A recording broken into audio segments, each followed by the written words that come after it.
சற்று முன் கிடைக்கப்பெற்ற மிக மிக முக்கியமான செய்தி ஒன்று வெளியாகி உள்ளது. திராவிட முன்னேற்றக் கழகத்தின் தலைவரும் தமிழக முதல்வருமான ஸ்டாலின் அவர்களது மருமகன் சபரீசன் அவர்களை தற்பொழுது வீடு புகுந்து அமலாக்கத்துறை அதிகாரிகள் டெல்லிக்கு அழைத்து சென்றிருக்கிறார்கள் விசாரணைக்காக. எதற்காக என்று நாம் கேட்டறிந்த பொழுது 2021 சட்டமன்ற தேர்தலுக்கு முன்பாக சபரீசன் அவர்கள் நிறுவனம் ஒன்றை நடத்தியுள்ளார்.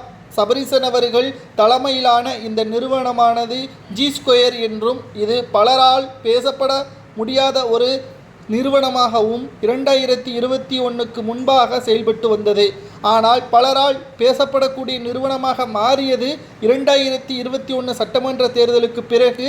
திமுக வெற்றியடைந்ததற்கு பிறகு திமுகவின் மிக முக்கியமான அமைச்சர்கள் அந்த நிறுவனத்தில் அதிக அளவு, அது ரியல் எஸ்டேட் நிறுவனம் என்ற காரணத்தினால் பத்திரப்பதிவிலையும் அதிக அளவு மாற்றங்களை கொண்டு வந்து தனது மருமகனுக்காக அந்த துறையவே அவருக்கு சாதகமாக மாற்றிக்கொண்டார். இதனால் கருப்பு பணம் வைத்திருப்பவர்கள் தங்களது ஒட்டுமொத்த பணத்தையும் வெள்ளை பணமாக மாற்றுவதற்கான அனைத்து ஏற்பாடுகளையும் G2 நிறுவனத்தின் மூலமாக செய்தார்கள். G2 நிறுவனம் தமிழகத்தில் மிக முக்கியமான நிறுவனமாகவும் மாறியது. கடந்த 3 ஆண்டுகளில் சென்னை முழுவதும் போஸ்டர்களை நீங்கள் பார்த்திருக்கலாம். G2 நிறுவனம் மிகப்பெரிய அளவிலான நிறுவனமாக மாறியதற்கு காரணம் முதல்வர் ஸ்டாலின் அவர்கள்தான். தனது மருமகன் கஷ்டப்படக்கூடாது என்பதற்காக பத்திரப்பதிவு துறையே அவருக்கு சாதகமாக மாற்றி அவருடைய கஸ்டமருக்கு பல்வேறு சலுகைகளை கொடுத்து அதன் மூலம் பல கோடிகளையும் லாபம் அடைத்திருக்கிறார்.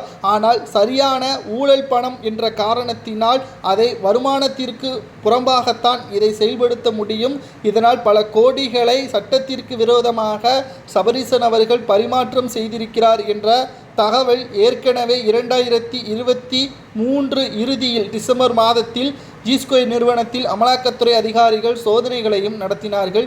அப்பொழுது அவசரமாக முதல்வர் ஸ்டாலின் அவர்கள் டெல்லிக்கு சென்று பிரதமர் மோடி அவர்களை சந்தித்து இந்த விசாரணை தள்ளி வைக்கப்பட்டது.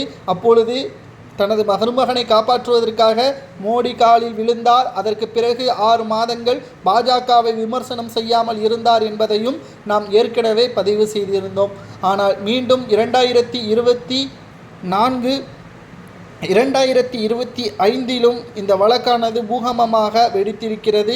இவரை தற்பொழுது விசாரணைக்காக டெல்லிக்கு அழைத்து சென்றிருக்கிறார்கள். இந்த விசாரணையில் பழைய வழக்கை தான் விசாரணைக்காக மீண்டும் சபரீசன் அவர்களை விசாரணைக்காக அழைத்து சென்றிருப்பதால் நிச்சயம் இந்த வருடம் ஸ்டாலின் அவர்கள் மோடி காலில் விழுந்து